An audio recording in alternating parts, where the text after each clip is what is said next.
এমন একজন সন্তান, যেই সন্তান তার মা বাবার জন্য দোয়া করে, যেই সন্তান মা বাবার জন্য বলে রব্বির হামহুমা কামা রব্বায়ানি সগীরা,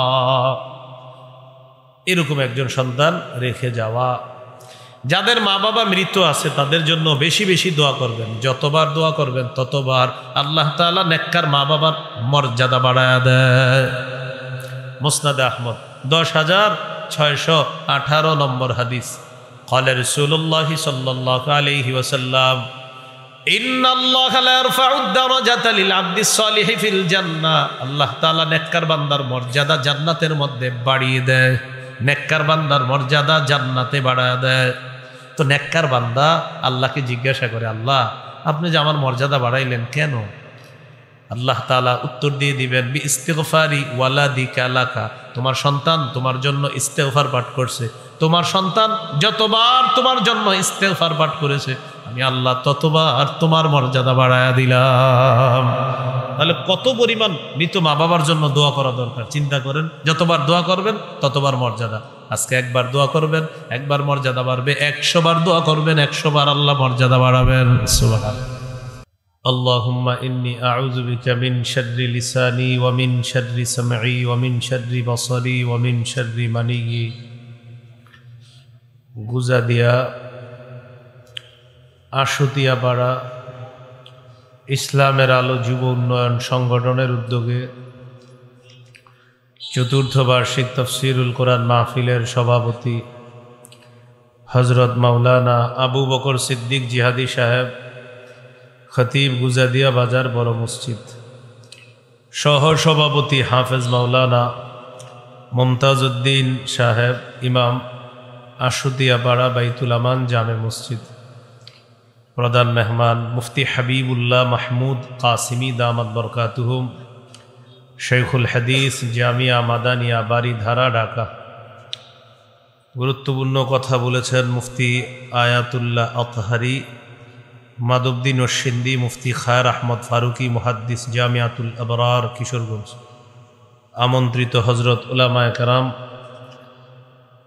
মুসলমান ভাইরা, আল্লাহ তাআলার দরবারে শুকরিয়া আদায় করছি। আল্লাহ আমাদেরকে এই মাহফিলে উপস্থিত হওয়ার তৌফিক দান করেছেন বলি আলহামদুলিল্লাহ।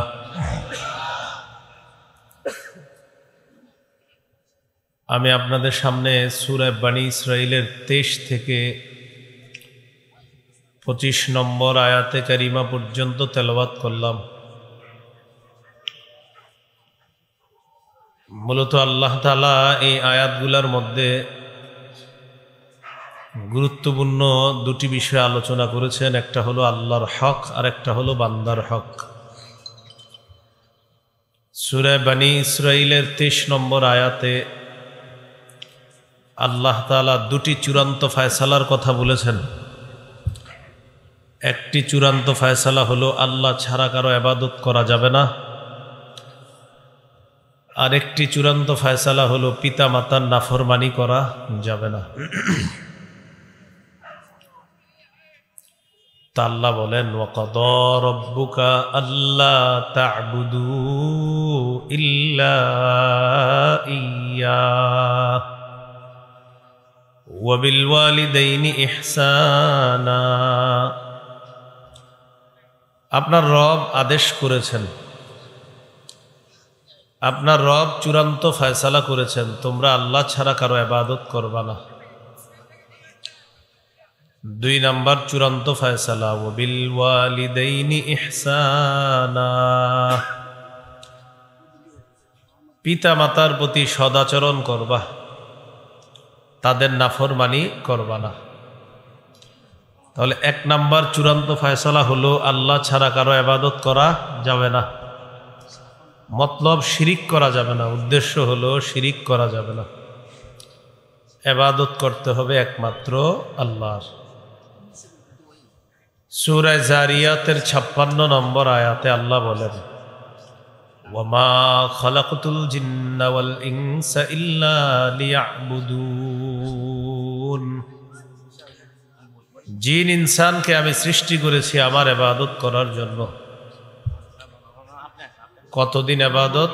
মৃত্যু পর্যন্ত সূরা হিজরের 99 নম্বর আয়াতে আল্লাহ বলেন, ওয়া'বুদ রাব্বাকা হাত্তা ইয়াতিয়াকাল ইয়াকিন, তুমি তোমার রবের ইবাদত করো, মৃত্যু আসা পর্যন্ত তুমি তোমার রবের ইবাদত করো। এই জন্য আল্লাহর ইবাদত করতে হবে, এটা আল্লাহর চূড়ান্ত ফয়সালা। আল্লাহ ছাড়া কারো ইবাদত করা যাবে না, শিরিক করা যাবে না। শিরিক করলে সমস্ত আমল বরবাদ হয়ে যাবে। সূরা জুমারের 65 নম্বর আয়াতে আল্লাহ বলেন, লাইন আশরাকতা লায়াহবাতান্না আমালুকা, নবী যদি আপনি শিরিক করেন আপনার সব আমল বরবাদ হয়ে যাবে। আপনি শিরিক করলে আপনার আমল সব বরবাদ হয়ে যাবে। সূরা মাঈদার 72 নম্বর আয়াতে আল্লাহ বলেন, ইন্নাহু মান ইউশরিক বিল্লাহ ফাকাদ হারামাল্লাহু আলাইহিল জান্নাতা ওয়া মাওয়াহুন নার ওয়া মা লিয-যালিমিনা মিন আনসার। যে ব্যক্তি আল্লাহর সাথে শিরিক করবে আল্লাহ তার জন্য জান্নাত হারাম করে দেন, তার ঠিকানা হলো জাহান্নাম। আল্লাহ আমাদেরকে শিরিক মুক্ত ইবাদত করার তৌফিক দান করেন। শিরিক মহা জুলুম। সূরা লোকমানের 13 নম্বর আয়াতে আল্লাহ বলেন, وَإِذْ قَالَ لُقْمَانُ لِابْنِهِ وَهُوَ يَعِظُهُ يَا بُنَيَّ لَا تُشْرِكْ بِاللَّهِ। স্মরণ করুন ওই সময়কে যখন লোকমান তার সন্তানকে বললেন, হে প্রিয় সন্তান, তুমি আল্লাহর সাথে শিরিক করো না, শিরিক মহা জুলুম। সূরা আনআমের 82 নম্বর আয়াতে আল্লাহ বলেন, আল্লাযীনা আমানু ওয়া লাম ইয়ালবিসু ঈমানাহুম বিযুলমিন উলাইকা লাহুমুল আমনু ওয়া হুম মুহতাদুন। যারা ঈমান এনেছে, ঈমানকে শিরিকের সাথে সংমিশ্রণ করেনি, তাদের জন্য নিরাপত্তা, তারা হেদায়েত প্রাপ্ত। শিরিক করা ছাড়া যদি কেউ মৃত্যুবরণ করে, সরিষার দানা পরিমাণ যদি ঈমান থাকে, সে একদিন জান্নাতে যাবে। قال رسول الله صلى الله عليه وسلم يخرج من النار من قال لا إله إلا الله وفي قلبه مثقال حبة من خردل من إيمان। কারো অন্তরে যদি সরিষার দানা পরিমাণ ঈমান থাকে আর সে যদি লা ইলাহা ইল্লাল্লাহর এই বিশ্বাসের উপর মারা যায়, সে জাহান্নাম থেকে একদিন বের হয়ে জান্নাতে প্রবেশ করবে। সহিহ বুখারীর বর্ণনা 1237 নম্বর হাদিস। জিবরিল আমিন রাসূলুল্লাহ সাল্লাল্লাহু আলাইহি সাল্লামের কাছে আসলেন। আসার পর বললেন, বাশশির উম্মাতাকা আন্নাহু মান মাতা মিন উম্মাতিক লা ইউশরিকু বিল্লাহি শাইআ দাখালাল জান্নাহ। নবী, আপনি আপনার উম্মতকে সুসংবাদ জানায়া দেন, আপনার উম্মতের কেউ যদি শিরিক না করে মারা যায়, সে একদিন জান্নাতে প্রবেশ করবে। এই জন্য শিরিক ছাড়া ইবাদত করতে হবে, তাহলে আল্লাহকে দেখার আশা করা যায়। আল্লাহকে দেখতে চাই কারা কারা? ইনশাআল্লাহ সবাই চায়। আল্লাহকে দেখার জন্য মৌলিক 2টা শর্ত আল্লাহ দিয়েছেন। সূরা কাহাফের 110 নম্বর আয়াতে আল্লাহ বলেন, ফামান কানা ইয়ারজু লিকা রাব্বিহি ফালইআমাল আমালান সালিহা ওয়া লা ইউশরিক বিইবাদাতি রাব্বিহি আহাদা। যে ব্যক্তি তার রবের সাথে সাক্ষাৎ কামনা করে, সে যেন নেক কাজ করে এবং ইবাদতে কাউকে অংশীদার না বানায়। ইবাদতে কাউকে অংশীদার না বানায়। যে কোনো বস্তুর 3টা অংশ থাকা দরকার। একটা হলো দেহ, আরেকটা হলো আত্মা, আরেকটা হলো ফলাফল। আমল করি আমরা, এই আমল এটা একটা দেহের মতো। এই আমল নামক দেহের আত্মা হলো বিশুদ্ধ নিয়ত, ইখলাস। এটার ফলাফল হলো ইখলাসওয়ালা আমলটা ওজনের পাল্লায় ভারী হয়ে যাবে। এই জন্য ইমাম বুখারী রহমতুল্লাহ আলাইহি তার কিতাবের শুরু হাদিস আনছেন, ক্বালা রাসূলুল্লাহ সাল্লাল্লাহু আলাইহি ওয়াসাল্লাম ইন্নামাল আ'মালু বিন্নিয়াত। রাসূলুল্লাহ সাল্লাল্লাহু আলাইহি সাল্লাম বলেন, আমলের প্রতিদান বিশুদ্ধ নিয়তের সাথে। এই হাদিসের মধ্যে দুটি কথা আছে, একটা হলো আমল আর একটা বিশুদ্ধ নিয়ত। তাহলে আমল হলো দেহ, এই আমল নামক দেহের আত্মা হলো বিশুদ্ধ নিয়ত। তো প্রথম হাদিসের মধ্যে আমল নামক দেহের কথা আছে, আর আমল নামক দেহের আত্মা বিশুদ্ধ নিয়তের কথা আছে। ইমাম বুখারী তার শেষ হাদিসের মধ্যে আনছে সাকিলাতানি ফিল মিজান, আমল যদি কমও হয়, এটা যদি হালকাও হয়, এটা যদি উচ্চারণে সহজ হয়, যদি ইখলাসওয়ালা হয়, তাহলে এই ইখলাসওয়ালা আমল ওজনের পাল্লায় ভারী হয়ে যাবে। এই জন্য বুখারীর প্রথম হাদিস আমল এবং ইখলাস, শেষ হাদিস ওজনের পাল্লায় ভারী হওয়া। তাহলে প্রথম হাদিস হলো আমল সম্পর্কে, আমলের আত্মা সম্পর্কে, শেষ হাদিস হলো আমলের ফলাফল সম্পর্কে। সুবহানাল্লাহ। তাহলে কি শিখলাম? আল্লাহকে যারা সাক্ষাৎ করতে চায়, আল্লাহর সাথে যারা দেখা করতে চাই, নেক আমল করা, আর হলো আপনার ইবাদতের মধ্যে কাউকে শরীক না করা। আল্লাহ কথাগুলা মনে রাখার তৌফিক দান করেন।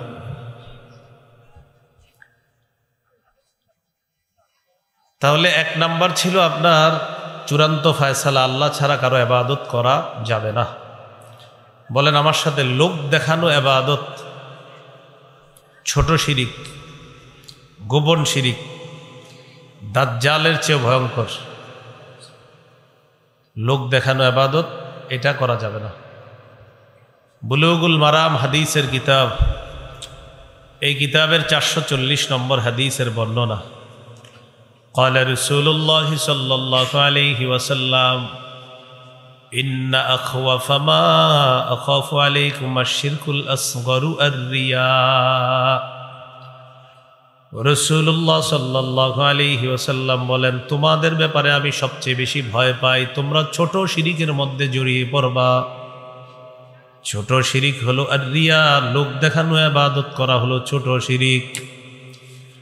ইয়াকুলুল্লাহু ইয়াউমাল কিয়ামাতি ইযহাবু ইলাল্লাযীনা কুনতুম তুরাউনা ফিদ দুনিয়া ফানজুরু হাল তাজিদুনা ইনদাহুম জাযাআ।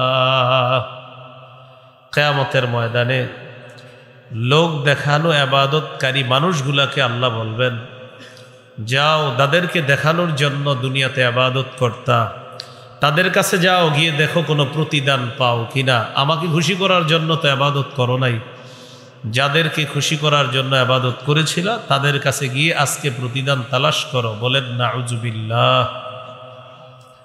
হাদিসের কিতাব সহিহ ইবনে খুজাইমা, এই কিতাবের 2 নম্বর খণ্ড 140 নম্বর পৃষ্ঠা।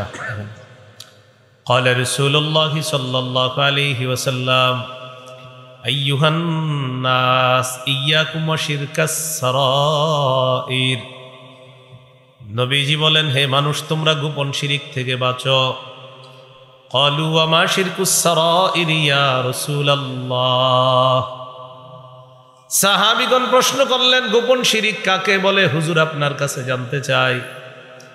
নবীজি বললেন, ইয়াকুমুর রাজুলু ফায়ুসাল্লি ফায়ুযায়্যিনু সালাতাহু জাহিদান লিমা ইয়ারা মিন নাযরিন নাসি ইলাইহি। মানুষ নামাজে দাঁড়ায়, তার নামাজটা সুন্দর করে মানুষের দৃষ্টি আকর্ষণ করার জন্য। মানুষ যেন তার নামাজ দেখে বলে, বাহ বাহ কত সুন্দর নামাজ, এই কারণে মানুষ তার নামাজ সুন্দর করে। নবীজি বলেন, কেউ যদি মানুষকে দেখানোর জন্য তার নামাজ সুন্দর করে, ফাযালিকা শিরকুস সারাইর, এটাই হলো গোপন শিরিক। বলি নাউজুবিল্লাহ। মানুষকে দেখানোর জন্য ইবাদত করা, সুন্দর করা, এটা গোপন শিরিক। সাহাবী প্রশ্ন করলেন, ইয়া রাসূলুল্লাহ, কেউ যদি আল্লাহকে খুশি করার জন্য ইবাদত সুন্দর করে, মানুষ যদি তার এই ইবাদতের প্রশংসা করে, হুজুর আপনার কাছে জানতে চাই। নবীজি বলেন, কেউ যদি আল্লাহকে খুশি করার জন্য ইবাদত করে, মানুষ যদি তার ইবাদতের প্রশংসা করে, তিলকা আজিলু বুশরাল মুমিন, এটা হলো মুমিনের জন্য আল্লাহর পক্ষ থেকে দুনিয়াতে নগদ সুসংবাদ। ইবাদত করছেন কার? তো আপনি সুন্দরভাবে ইবাদত করছেন আল্লাহর, মানুষ প্রশংসা করছে। তো ইবাদত যদি আল্লাহর করেন, মানুষ যদি প্রশংসা করে, এটা মুমিনের জন্য দুনিয়াতে নগদ সুসংবাদ। দুনিয়াতে মুমিনের জন্য এটা নগদ সুসংবাদ।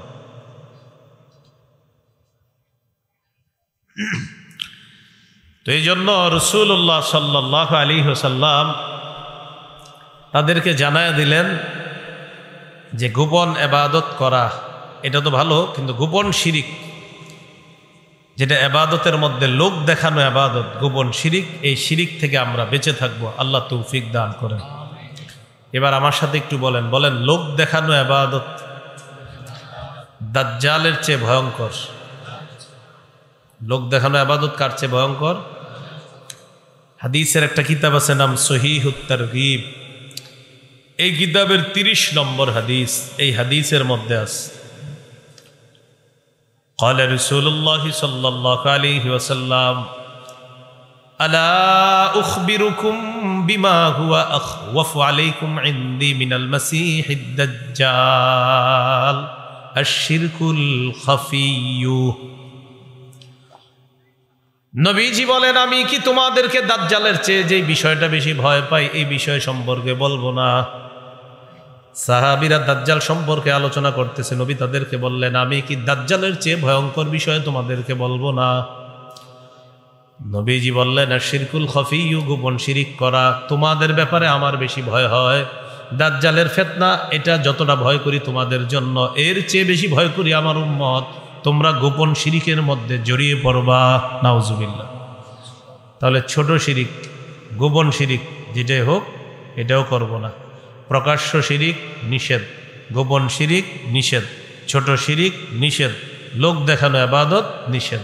আল্লাহ আমাদেরকে হেফাজত করেন।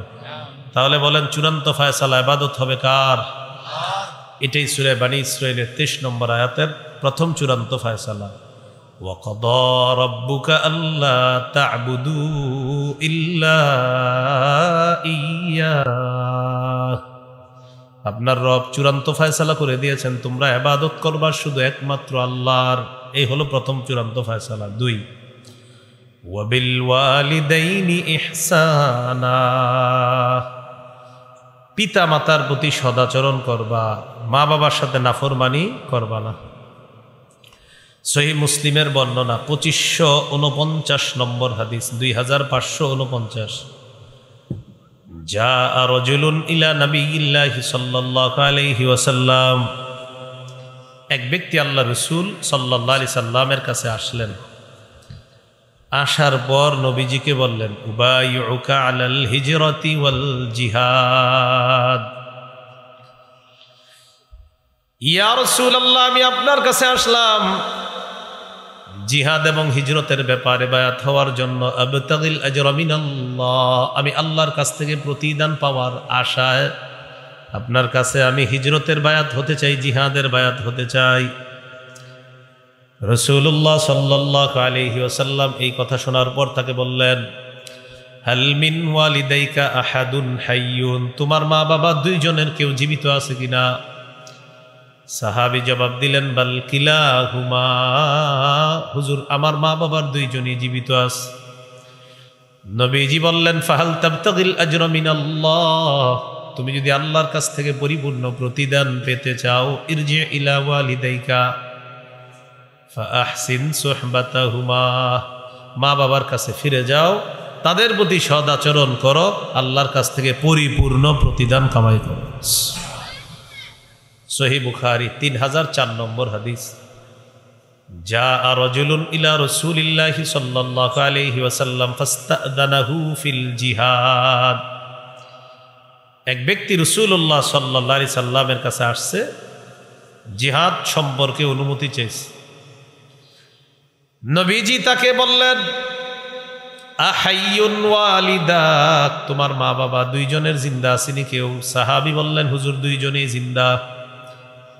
নবীজি বললেন, ফাফিহিমা ফাজাহিদ, মা বাবার সেবা করার মাধ্যমে জিহাদ করো, মা বাবার সেবাটাই হবে তোমার জন্য জিহাদ। জিহাদের প্রতিদান আল্লাহর কাছ থেকে পেয়ে যাবা। মা বাবা আছে তো বলতেছে আছে, যাও তাদের সেবা করো, এটাই তোমার জন্য জিহাদ। মুসনাদে আহমদ 15,538 নম্বর হাদিস। নবীজির একজন সাহাবী নাম জাহিমা, কি নাম বলেন না একটু, কি নাম? জাহিমা একজন সাহাবীর নাম।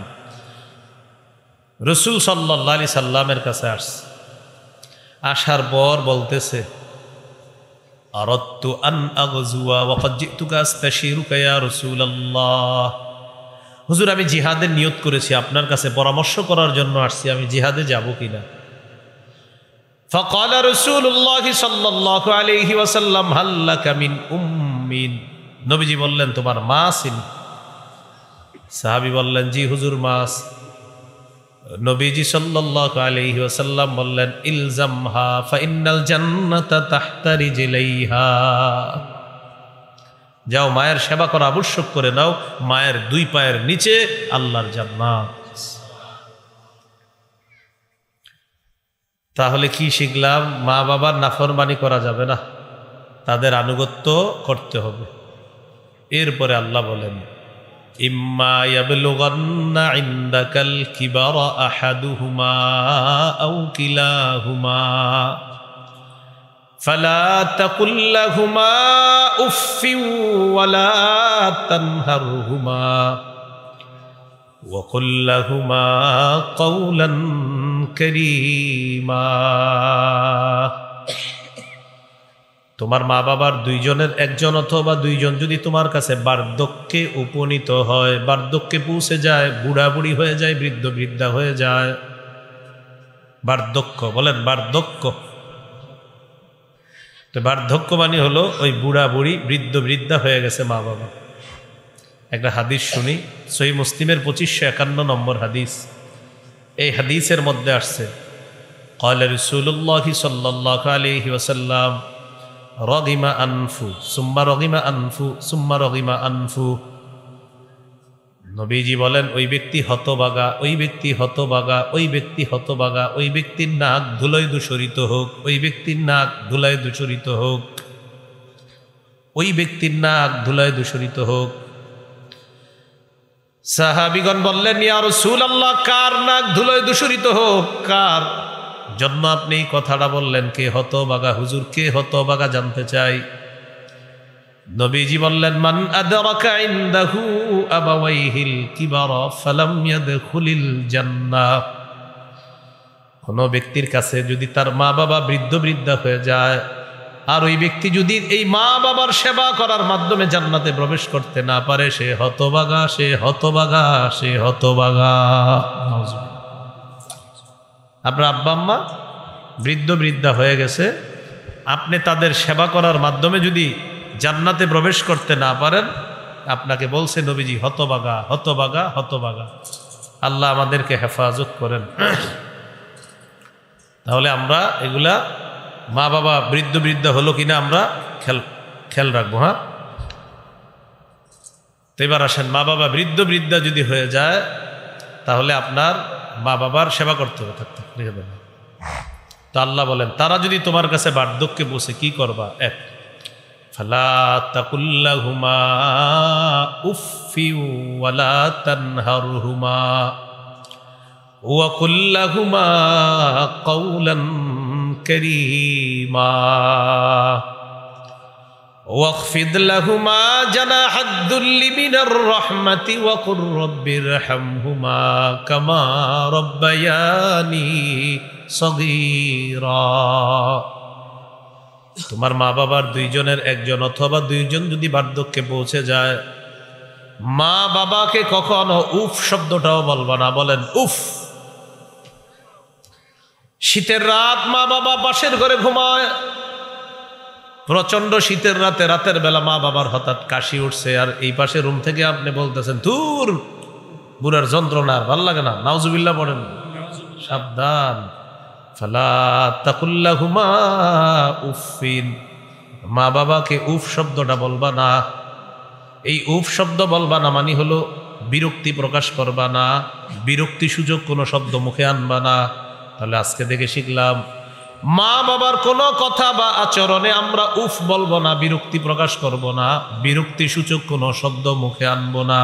এই হলো ফালা তাকুল্লাহুমা উফফিন। মনে থাকবেন ইনশাআল্লাহ। অনেকে মা বাবার উপর রাগ কইরা আপনার বদদোয়া করে ফেলে, মা বাবার জন্য হ্যাঁ করে বদদোয়া। হ্যাঁ, মা বাবার জন্য ছেলে এসে ইমাম সাহেবের কাছে বিচার দেয়, হুজুর আজরাইল এতজন রে চিনে, এরে চিনতে পারে না, মানে বাবার নামে বিচার দেয়।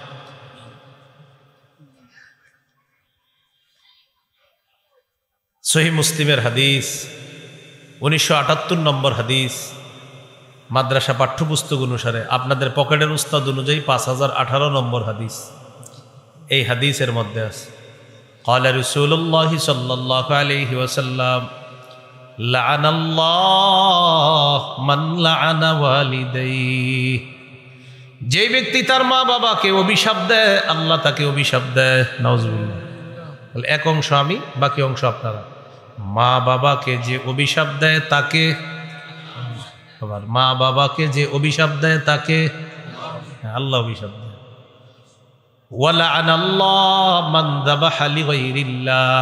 কেউ যদি আল্লাহ ছাড়া অন্যের নামে পশু জবাই করে তাকেও আল্লাহ অভিশাপ দেয়।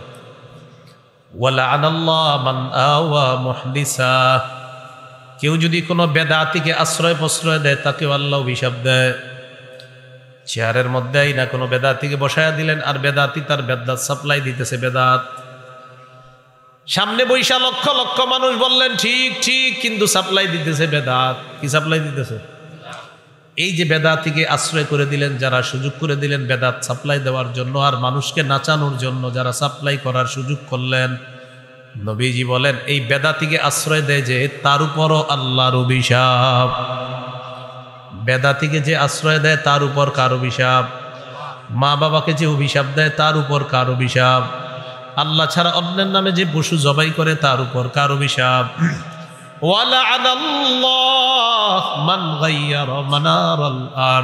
নিশানা পরিবর্তন করে তার উপর আল্লাহর অভিশাপ। কিসের নিশানা? এই ছিল খাম্বা, আগে এতটুকুর মালিক আপনি, হঠাৎ খাম্বা এখানে গেছে। ঘটনা কি ভাই? আপনার মালিকানা কতটুক? আমার একটু, তো বাকিটা কয়টা পাওয়ার। কি এটা বলে দিয়েন, আল্লাহরও পাওয়ার আছে, কিন্তু অভিশাপ শুরু হয়ে যাবে। কতদিন? কয় যতদিন আসি পাওয়ারে, আবার পাওয়ার শেষ, আবার এখানে চলে আসবে। এরকম করেন না। সহিহ বুখারীর 2453 নম্বর হাদিসে আছে, মান যালামা কিদা শিবরিম মিনাল আরদি তুবিকাহু ইয়াউমাল কিয়ামাতি মিন সাবঈ আরদিনা। কেউ যদি এক বিগত পরিমাণ সম্পদ কারো আত্মসাৎ করে, কিয়ামতের মাঠে তার গলায় 7 তবক জমিন ঝুলিয়ে দেওয়া হবে। তো যাই হোক, আসেন মূল আলোচনা আসি। মা বাবাকে যে অভিশাপ দেয় তাকে, আবার মা বাবাকে যে অভিশাপ দেয় তাকে অভিশাপ দেয়। ফালা তাকুল লাহুমা উফিন। মা বাবাকে কখনো উফ শব্দটা বলবা না, বিরক্তি প্রকাশ করবা না, বিরক্তি সূচক কোনো শব্দ মুখে আনবা না। যুবক ভাই মনে মনে রাখেন, কিন্তু মোটর সাইকেল কিনা না দিতে চাইলে রাগ করে না, হুমকি দেয়, লাভ দিয়ে কিন্তু মরে যাবো, এরকম কত কিছু বলে। মোবাইল না আরেকটা, এগুলা না দিলে হুমকি দেয়, বাপেরে মেরে লেবো, ধরে লেবো, কি করে না করে আল্লাহ হেফাজত করেন, এগুলা করেন না। তাহলে ফালা তাকুল্লাহুমা উফিন, মনে রাখবো, উফ বলবো না, বিরক্তি সূচক শব্দ বলবো না, বিরক্তি প্রকাশ করব না। 2 নাম্বার, ওয়ালা তানহারহুমা, মা বাবাকে ধমক দিও না। তাদের দোয়া যেমন কবুল হয়ে যায়, তাদের বদদোয়াও কিন্তু কবুল হয়ে যায়। দোয়াও কবুল হয়, বদদোয়াও কবুল হয়।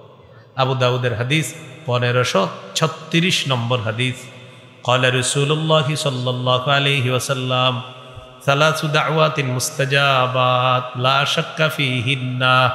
3 ব্যক্তির দোয়া কবুল হওয়ার ব্যাপারে কোনো সন্দেহ নাই। বলেন, কয় ব্যক্তির দোয়া কবুল হওয়ার ব্যাপারে সন্দেহ নাই? 1 নম্বর দাওয়াতুল ওয়ালিদ, মা বাবার দোয়া। এর দ্বারা উদ্দেশ্য হলো মা বাবার দোয়া যেমন কবুল হয়ে যায়, তাদের বদদোয়াও কিন্তু কবুল হয়ে যায়। 2 নম্বর দাওয়াতুল মুসাফির, মুসাফিরের দোয়া। 3 নম্বর দাওয়াতুল মাজলুম, মাজলুমের দোয়া কবুল হয়ে যায়। তাহলে মা বাবার দোয়া, মুসাফিরের দোয়া, মাজলুমের দোয়া।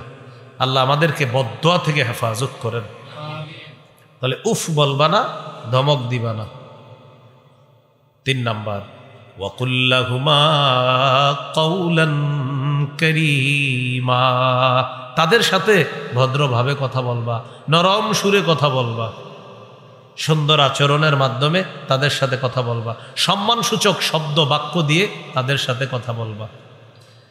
অনেক দিন পরে দেশে আসছেন ঢাকা থেকে, আপনার বৃদ্ধ বাবা বৃদ্ধা মা, তাদের মন চায় কি জানেন?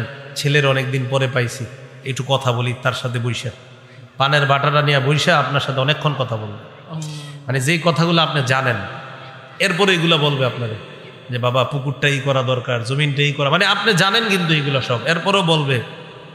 তা আপনি কিন্তু চেহারায় কোনো বিরক্তি প্রকাশ আনবেন না, আপনি বলবেন জি আব্বা জি আম্মা, মানে বুঝাইবেন আপনি খুব গুরুত্ব দিতেছেন তাদেরকে, আসলে দোয়া কামাই করতেছেন, দোয়া কামাই করতেছেন। কেন? ওই যে আপনার আব্বা অনেকদিন পরে পাইছে, তো অনেকদিন পরে আপনার আম্মা পাইছে, একটু কথা বলতেছে, ভালো লাগে আর কি, আরে ছেলেটারে পাই না, তখন আপনার সামনে বসে দেখবেন পান খাবে আর আপনার সাথে কথা বলবে। তো এরকম মা বাবা কথা বলতে চাইলে একটু বৈশা বৈশা সুযোগ দিবেন। যখন থাকবে না তখন নীরবে কান্না করা ছাড়া উপায় থাকবে না, খুব মিস করবেন যে কেন একটু কথা বললাম।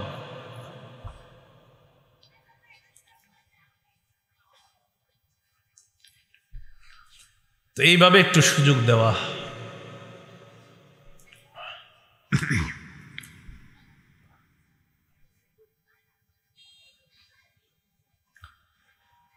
তো 3 নাম্বার, সম্মানসূচক শব্দ বলবা তাদের সাথে। 4 নাম্বার, ওয়াখফিদ লাহুমা জানাহাদ-দুল্লি মিনার রাহমা, তাদের সামনে নম্র আচরণের মাধ্যমে বিনয় প্রকাশ করবা। 5 নাম্বার, ওয়াকুর রব্বিরহামহুমা কামা রব্বায়ানি সগীরা,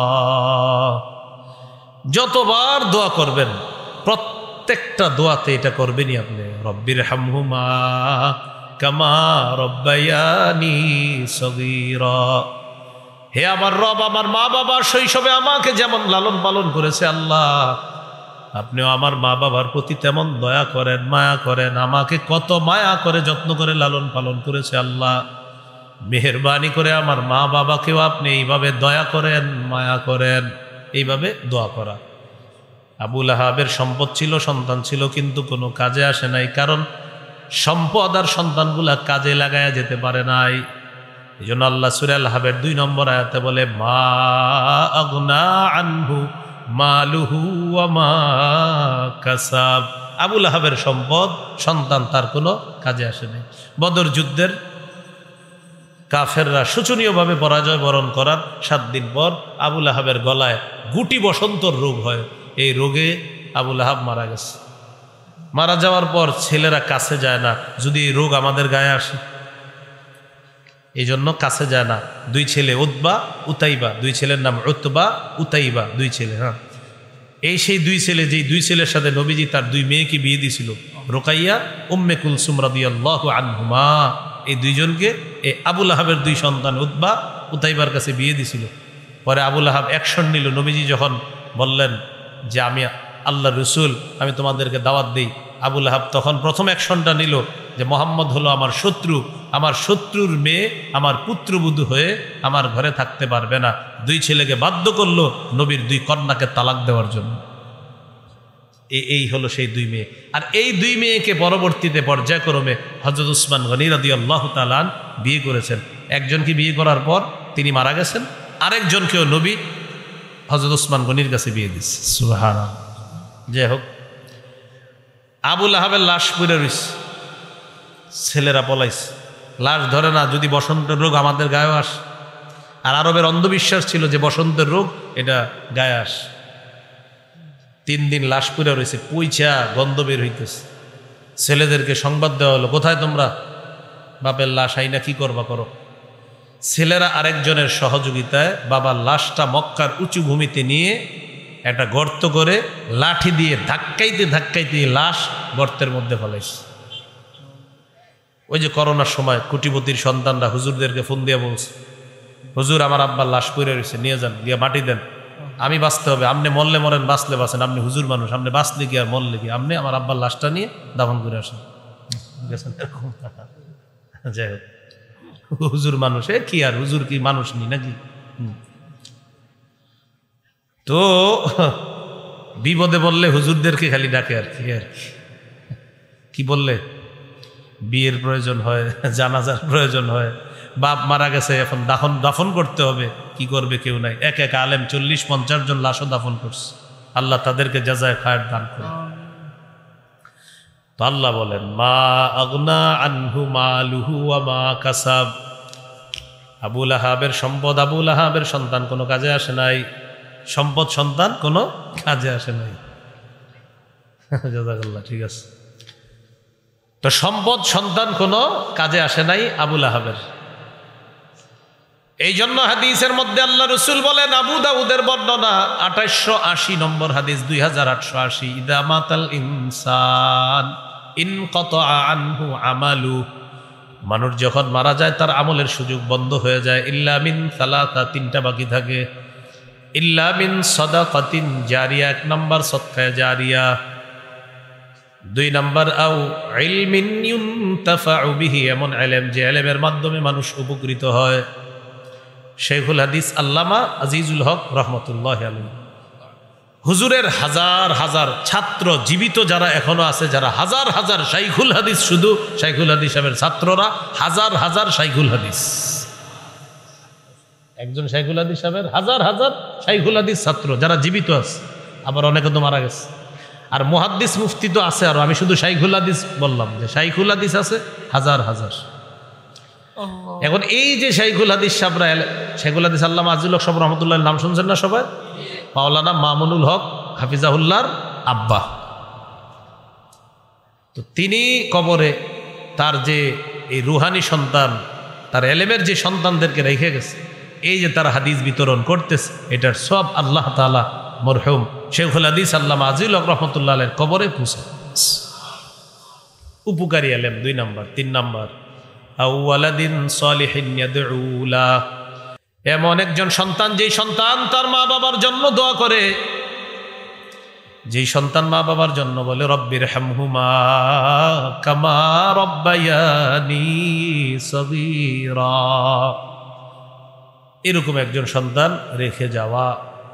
যাদের মা বাবা মৃত আছে তাদের জন্য বেশি বেশি দোয়া করবেন, যতবার দোয়া করবেন ততবার আল্লাহ তাআলা নেককার মা বাবার মর্যাদা বাড়ায়া দেয়। মুসনাদে আহমদ 10618 নম্বর হাদিস, ক্বালা রাসূলুল্লাহি সাল্লাল্লাহু আলাইহি ওয়াসাল্লাম, ইন্নাল্লাহা লা ইয়ারফাউদ দারাজাতা লিল আবদিস সালিহি ফিল জান্নাহ। আল্লাহ তাআলা নেককার বান্দার মর্যাদা জান্নাতের মধ্যে বাড়িয়ে দেয়, নেককার বান্দার মর্যাদা জান্নাতে বাড়ায় দেয়। তো নেককার বান্দা আল্লাহকে জিজ্ঞাসা করে, আল্লাহ আপনি যে আমার মর্যাদা বাড়াইলেন কেন? আল্লাহ তাআলা উত্তর দিয়ে দিবেন, বি ইস্তিগফারি ওয়ালাদিকা লাকা, তোমার সন্তান তোমার জন্য ইস্তেগফার পাঠ করছে, তোমার সন্তান যতবার তোমার জন্য ইস্তেগফার পাঠ করেছে আমি আল্লাহ ততবার তোমার মর্যাদা বাড়ায়া দিলাম। তাহলে কত পরিমাণ মৃত মা বাবার জন্য দোয়া করা দরকার, চিন্তা করেন। যতবার দোয়া করবেন ততবার মর্যাদা। আজকে একবার দোয়া করবেন, একবার মর্যাদা বাড়বে, 100 বার দোয়া করবেন, 100 বার আল্লাহ মর্যাদা বাড়াবেন। সুবহানাল্লাহ। তাহলে দোয়া মিস করবেন নি আর না, প্রতিটা দোয়ায় মা বাবার জন্য দোয়া করবেন। জীবিত মা বাবা, মৃত মা বাবা, দোয়া করবেন। মৃত মা বাবার পক্ষ থেকে সদকা করবেন। আপনার 10 টাকা সদকা করার সামর্থ্য আছে, 5 টাকা নিয়ত করবেন, আল্লাহ এই 5 টাকা আমার পক্ষ থেকে, আর 5 টাকা আমার মৃত মা বাবার পক্ষ থেকে, বা আমার মৃত মায়ের পক্ষ থেকে, বা আমার মৃত বাবার পক্ষ থেকে, যিনি মৃত আছে আর কি, তার পক্ষ থেকে নিয়ত করবেন। কবুল হবে কিনা তাদের পক্ষ থেকে? দলিল কি বলে দেখি, সহিহ বুখারী 1388 নম্বর হাদিস। এক সাহাবী রাসূল সাল্লাল্লাহু আলাইহি সাল্লামের কাছে আসলেন, আসার পর বললেন, ইন্না উম্মি উকতুতিলাত নাফসুহা ইয়া রাসূলুল্লাহ আযুন্নুহা লাউ তাকাল্লামাত লা তাসাদ্দাকাত আল্লাহা মিন আজরিন ইন তাসাদ্দাকতু আনহা। হুজুর, আমার আম্মা হঠাৎ মারা গেছে, আমার বিশ্বাস আম্মা যদি কথা বলতে পারতেন আম্মা সদকা করতেন। ইয়া রাসূলুল্লাহ, আমি যদি আমার মায়ের পক্ষ থেকে সদকা করি আল্লাহ তাআলা তাকে প্রতিদান দিবে কিনা? নবীজি বললেন, অবশ্যই, তুমি সদকা করলে তোমার মাকে আল্লাহ পুরস্কার দিবে। সুবহানাল্লাহ। তাহলে মৃত মা বাবার পক্ষ থেকে সদকা করা। বলেন, বাবার সাথে দিনের বেলা রাস্তায় হাঁটলে আমি পিছনে থাকব, বাবা সামনে থাকবে। রাতে বাবার সাথে পথ চলার সময় আমি সামনে থাকব, বাবা পিছনে থাকবে, যেন রাতের অন্ধকারে কোনো বিপদ যদি আসে আমি যেন আগে মোকাবেলা করি, আমার বাবা যেন নিরাপদ থাকেন। কি বুঝে আসছিনি? বলেন, এটা শিষ্টাচার, এটা ভদ্রতা, এটা আদব। এটা কি সেম ঘটনা ওস্তাদের সাথেও করবেন। ওমর ইবনে যায়েদ রাহমাতুল্লাহি আলাইহি জিজ্ঞাসা করা হলো, কাইফা বিররু ইবনিকা বিকা, আপনার সন্তান আপনার সাথে কেমন আচরণ করে জানতে চাই। ওমর ইবনে যায়েদ রাহমাতুল্লাহি আলাইহি জবাব দিলেন, মা মাশাইতু নাহারান ইল্লা ওয়া হুয়া খালফি, আমি দিনের বেলা যখন রাস্তায় হাঁটি আমার ছেলে আমার পিছনে থাকে। ওয়ালা মাশাইতু লাইলান ইল্লা মাশা আমামি, আর যখন আমি রাতের বেলা পথ চলি তখন আমার সেফটি হিসাবে আমাকে নিরাপত্তা দেওয়ার জন্য আমার ছেলেটা আমার সামনে হাঁটে। সুবহানাল্লাহ, দিনে পিছনে আর রাতে ও আমার সামনে হাঁটে। এরপরে কি বলে দেখেন, ওয়ালা রাকিয়া সাকফান ওয়া আনা তাহতাহু, আমি নিচে থাকলে আমার ছেলেটা কখনো ছাদে ওঠে না। ছাদে উঠলে গুনাহ হবে না, কিন্তু কি বলতেছে দেখেন, আমি বাবা তো, আমি নিচে থাকলে ও ছাদেও ওঠে না। আব্বা নিচে, আমি কিভাবে ছাদে উঠি? এই জন্য আবু হুরায়রা রাদিয়াল্লাহু তাআলা আনহু বলেন, দুনিয়ার সমস্ত সন্তানরা মনে রাখবা, লা তুসাম্মিহি বিইসমিহি, বাবার নাম ধরে কখনো ডাকবা না। ওয়ালা তামশি আমামা, বাবার সামনে কখনো চলবা না।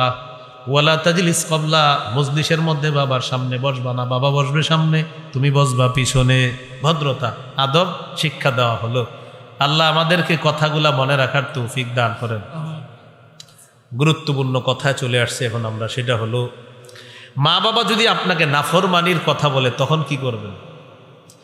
আমার সাথে বলেন, তাহলে সারা জীবন মনে থাকবে। বলেন, মা বাবা যদি গুনাহের আদেশ করে, নাফরমানির আদেশ করে, তাহলে ভদ্রতার সাথে এই আদেশ প্রত্যাখ্যান করতে হবে। বলেন তো, উগ্রতার সাথে না ভদ্রতার সাথে? হ্যাঁ, এটা মনে রাখতে হবে, এই বাংলাটা মনে রাখেন, ভদ্রতার সাথে।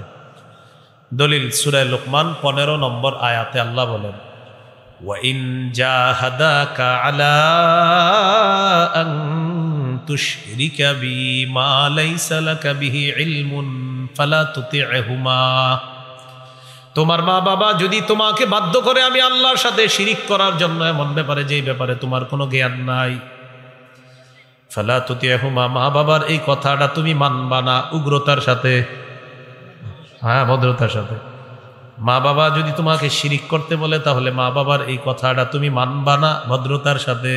ওয়া সাহিবহুমা ফিদ দুনিয়া মা'রুফা, যতদিন দুনিয়াতে থাকবা তাদের সাথে সদ্ভাব বজায় রাখবা।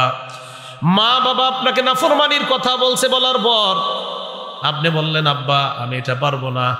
আপনার মা বাবা বলছে, তুই আমাদের ঘর থেকে বের হয়ে যা, আর আসবি না। আপনি ভদ্রতার সাথে বললেন, জি ইনশাল্লাহ আমি আসবো না, তবে আমি আল্লাহর নাফরমানি করতে পারবো না। ঢাকা চলে গেছেন। চলে যাওয়ার পরেও আপনার আব্বা আম্মাকে ফোন করবেন। যদি তারা ফোন রিসিভ না করে, আত্মীয় স্বজন যারা আছে তাদেরকে দিয়ে খোঁজ খবর নেবেন। আব্বা খাইছে নি, আম্মা খাইছে কিনা খোঁজ খবর নিতে হবে। চাল ডাল ঘরের মধ্যে আছে কিনা খোঁজ খবর নিতে হবে। প্রতিবেশীদেরকে দিয়ে খোঁজ খবর নেবেন। আব্বা তো আমার উপর রাগ করে আমার ফোন রিসিভ করতেছে না, একটু খোঁজ নিয়ে দেখেন তো আমাদের ঘরে চাল ডাল আছে কিনা। যদি না থাকে, আপনি সন্তান হিসাবে তাদের অন্ন বস্ত্র খাদ্য ইত্যাদি স্বাস্থ্য এই খোঁজ খবর সন্তান হিসাবে আপনার রাখতে হবে। তাদের খাওয়া দাওয়া স্বাস্থ্যের খোঁজ খবর রাখতে হবে। কোন মা বাবা? যে মা বাবা আপনারে বলে নাফরমানি করতে, বললেও তাদের খোঁজ খবর রাখতে হবে। বললেও আপনি তো শুনবেন না, আপনি তো এটা শুনবেন না। বললেও, আব্বা আমি তো এটা পারবো না, তুই আমাদের ঘরে আর আসবি না। আব্বা ঠিক আছে, কিন্তু আমি তো এই নাফরমানিটা করতে পারবো না, কিন্তু খোঁজ খবর রাখতে হবে। আব্বা খাইছে কিনা, আম্মা খেয়েছে কিনা, তাদের স্বাস্থ্য ঠিক আছে কিনা, এই খোঁজ খবর রাখতে হবে। কারণ আপনি সন্তান, তারা মা বাবা। আল্লাহ বুঝার তৌফিক দান করেন।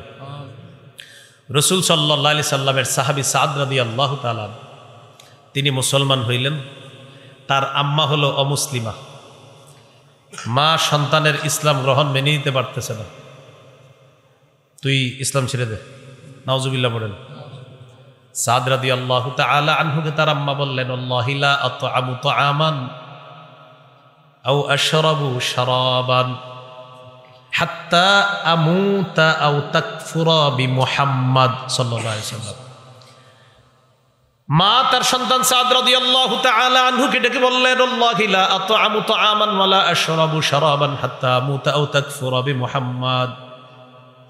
আল্লাহর কসম, আমি খাবো না, আমি পান করব না, হয়তো আমি না খাইতে মারা যাব, না হয় তুই মুহাম্মদকে সাল্লাল্লাহু আলাইহি ওয়াসাল্লাম মুহাম্মদকে অস্বীকার করবি সাল্লাল্লাহু আলাইহি ওয়াসাল্লাম, হয়তো আমি মারা যাব, না হয় তুই মুহাম্মদকে সাল্লাল্লাহু আলাইহি ওয়াসাল্লাম তাকে অস্বীকার করবি।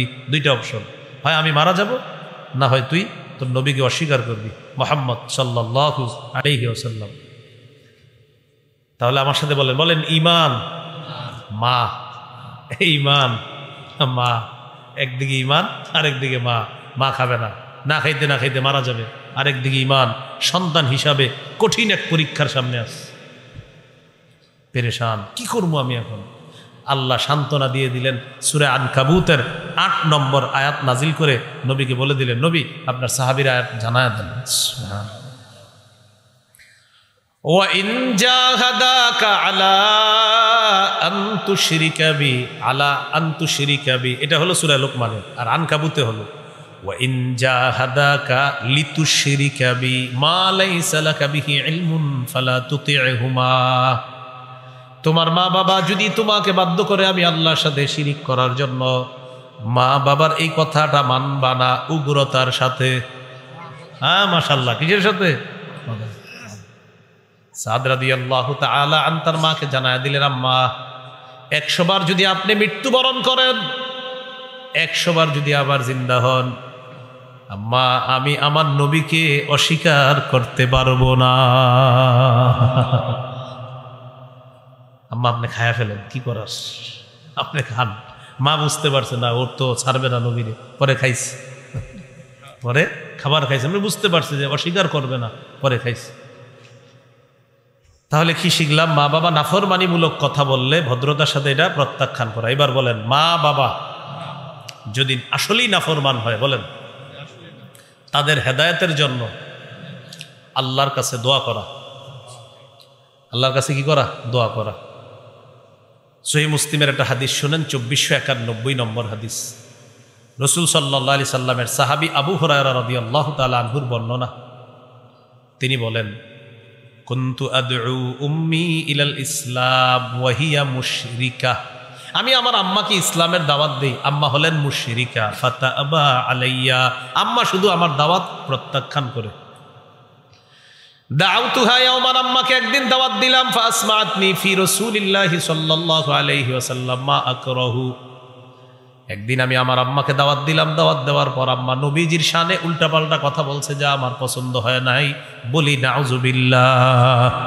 বলেন আমার সাথে আল্লাহর প্রতি, রসুলের প্রতি, জিহাদের প্রতি সবচেয়ে বেশি ভালোবাসা থাকতে হবে। বলেন বলেন সবচেয়ে বেশি ভালোবাসা বলেন আল্লাহর প্রতি, এরপর রসুলের প্রতি, এরপর জিহাদের প্রতি। বলেন সবচেয়ে ভালোবাসবো কাকে? এরপর জিহাদ। হ্যাঁ, এই তিনটা, মা বাবা, আত্মীয় স্বজন, ভাই বোন যা আছে সবার চাইতে বেশি আল্লাহ, রসুল আর জিহাদকে ভালোবাসতে হবে। সূরা তাওবা 24 নম্বর আয়াত। সবচেয়ে বেশি ভালোবাসতে হবে আল্লাহকে, রসুলকে, জিহাদকে। সাহাবী আবু হুরায়রার মা রাসূলুল্লাহ সাল্লাল্লাহু আলাইহি ওয়াসাল্লামের শানে এমন কথা বলছে যা তার পছন্দ হয় নাই। সাহাবী আবু হুরায়রা বলেন, আতাইতু রাসূলুল্লাহি সাল্লাল্লাহু আলাইহি ওয়াসাল্লাম ওয়া আনা আবকি। কান্না করতে করতে আল্লাহ রাসূলের কাছে আসলাম। নবীজির কাছে আসার পর আল্লাহ নবীকে বললাম, কুনতু আদউ উম্মি ইলাল ইসলাম ফাতাবা আলাইয়া। ইয়া রাসূলুল্লাহ, আমি আমার মাকে ইসলামের দিকে আহ্বান করি, আমার আম্মা বারবার আমার আহ্বান প্রত্যাখ্যান করে। দাউতুহাল ইয়াওমা, হুজুর আজকেও আমি আমার আম্মাকে আহ্বান করলাম, আম্মা আমার আহ্বান প্রত্যাখ্যান করেছেন। ফাতাবা আলাইয়া, আম্মা আমার আহ্বান প্রত্যাখ্যান প্রতিদিনই করেন, আজকেও করছে। ফাসমাআতনি ফিকা মা আকরাহু, আপনার ব্যাপারে এমন কথা বলছে যে আমার পছন্দ হয় নাই।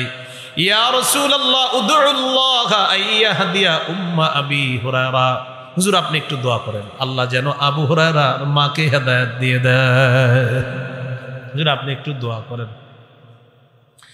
নবীজি বললেন আল্লাহুম্মা হদি উম্মা আবি হুরায়রা, আল্লাহ আপনি আবু হুরায়রার মাকে হেদায়েত দিয়ে দেন। সুবহানাল্লাহ।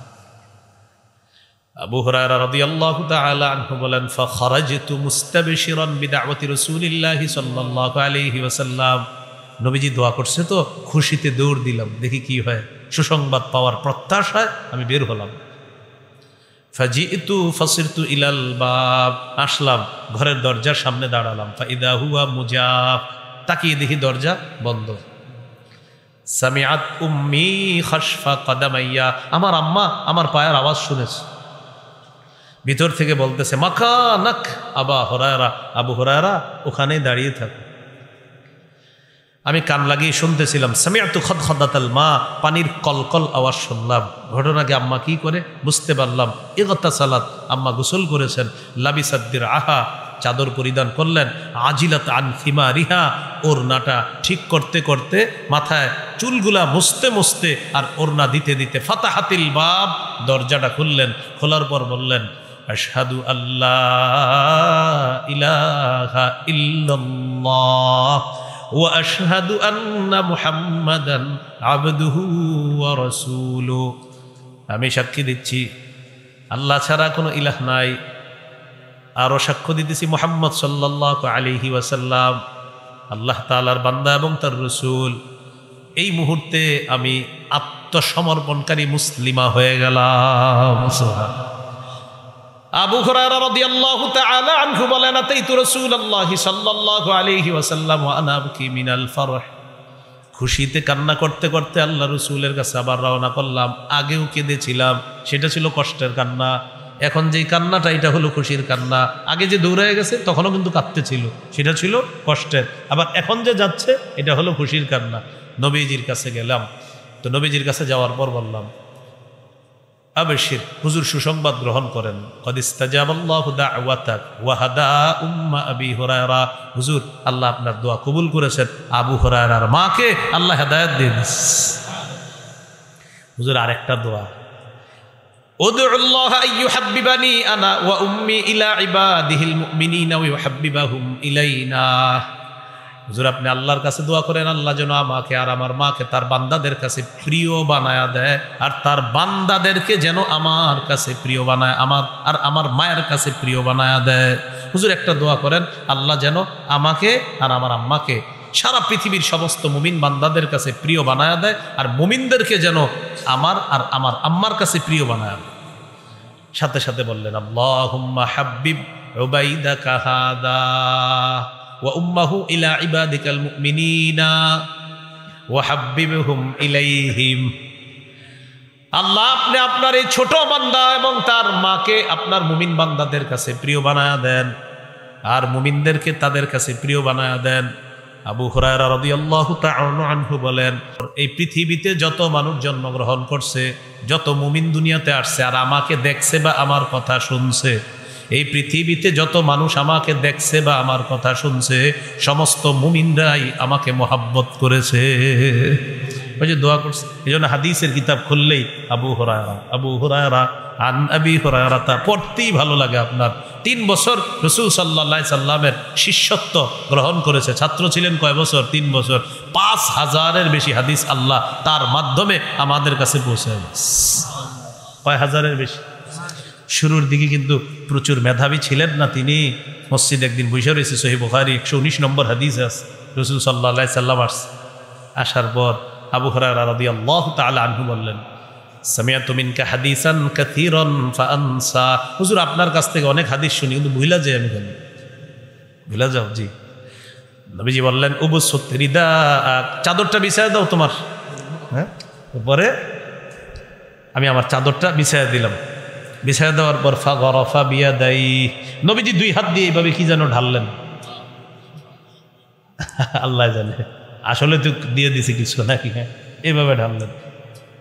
তো বললেন কি চাদরটা পেঁচাও, তো পেঁচেস, এবার নিজের সাথে মিলাও। তো আবু হুরায়রা রাদিয়াল্লাহু তাআলা আনহু বলেন ফাযামামতুহু, বুখারী মাশাআল্লাহ যাদের সম্পৃক্ততা আছে উলামায়ে হযরত আছেন, দেখবেন বুখারীর বাইনাস সত্রাইনে ছোট্ট করে লেখা আছে ইলা সদরি, আমি চাদরটা আমার বুকের সাথে মিলাইলাম।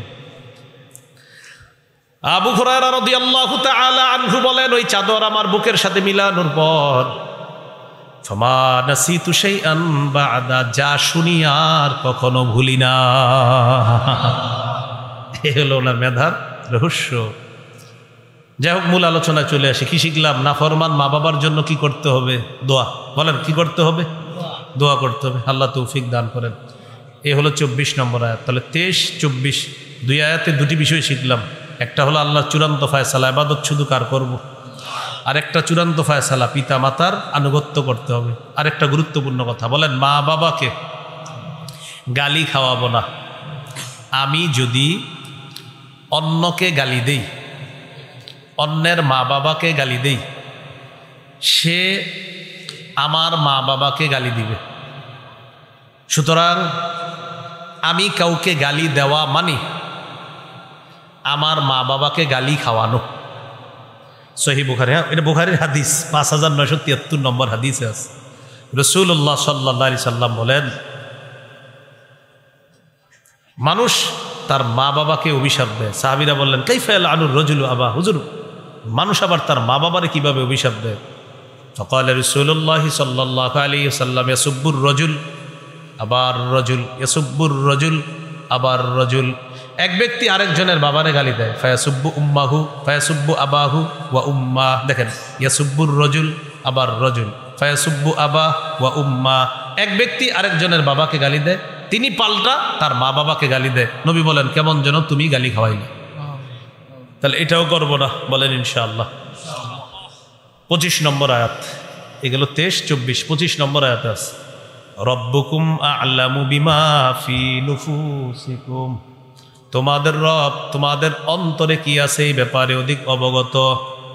রব্বুকুম, তোমাদের রব, আ'লামু বিমা ফি নুফুসিকুম, তোমাদের অন্তরের খবর সম্পর্কে অধিক অবগত। ইন তাকুনু সালিহিনা ফাইন্নাহু কানা লিল আওয়াবিনা গফুরা। মাঝে মাঝে দুই একটা উল্টাপাল্টা শব্দ বের হয়ে যায়, যেটা আমাদের ইচ্ছা না, অনিচ্ছা আমরা উচ্চারণ করে ফেলি। আল্লাহ বলেন, এটার জন্য আমার কাছে তওবা করবা। আমি তো জানি তোমার অন্তরটা কত ভালো, তোমার অন্তরের খবর আমি জানি। ইন তাকুনু সালিহিনা, যদি তোমরা নেককার হও। ইন তাকুনু সালিহিনা, যদি তোমরা সৎ হও, নেককার হও।